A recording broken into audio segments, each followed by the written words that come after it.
De l'actu. L'édito avec Oumar Sadio Diallo.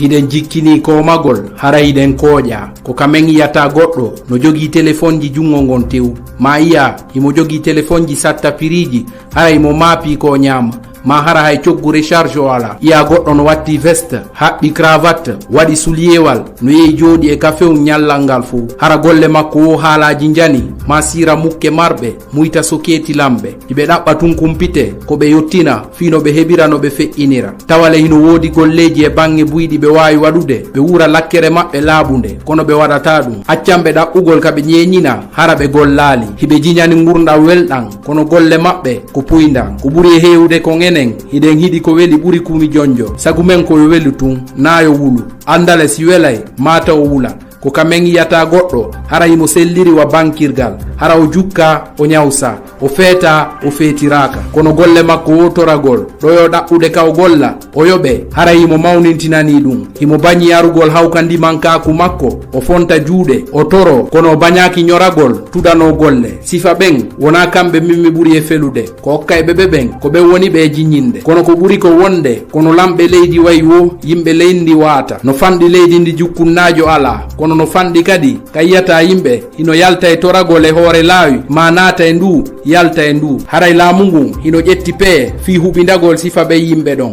ko ɗo yiyata torotoɗo no saadi ɓiɓɓe mum e nange ñallal ngal fuu hara hino naati e saare nden hino toro wona fiiɗa siwti tato ma nayo sikkirta hiɗa yurmi wona fi kadi ko a jukkunnajo sikkirta ko a hanaɗo tambitede ɗi fuu no woodi jukkunnaɓe wonɓe yeeyude no woodi kadi wonɓe waɗude golleji goo fi wurugol lakkere mum awayo torotoɓe yurmintina gongol bona kono wotaen jopor ɗum watten hoore mananku ma naata e toragol mo yi wo a wiya e ƴantowo duuti marché ko watti e ɗum kadi koko tawi kon hiɗen comporti ɓaawo goɗɗum ko ɗo yiyata goɗɗo hara o wifata o tafata o sañata kono hara himo hownani golle gono ton himo bañi yawde o wona humtirɗo haaju goɗɗo ma o wona telende hara ko yaari wo koyo ronde hara o memata ko gil daasi wallin himo looto tum paro famina no sottude hara non moggo wujji sen ƴetti e ɗeya leyɗe kawte men ayyay ɗo rewɓe hara hiɓe laaɓi laba hiɓe yotti e darde foti kono hara si weeti bimbi ɓe dawa e ɓe ɗaɓɓoya ka ɓe golla iya goɗɗo no hara waɗa golle nder suudu hara o mawnintinanaki ɗum o lanna o ɓorno ha moƴƴa o yalta si on fotti ka yaasi a faytay mo hakke ko laaɓi kono enen ɗo aye yimɓe no ɗaɓɓira golloɓe yoɓe e nder suudu wano kanŋe ɗaɓɓirte o ronka heɓude hara le hino heewi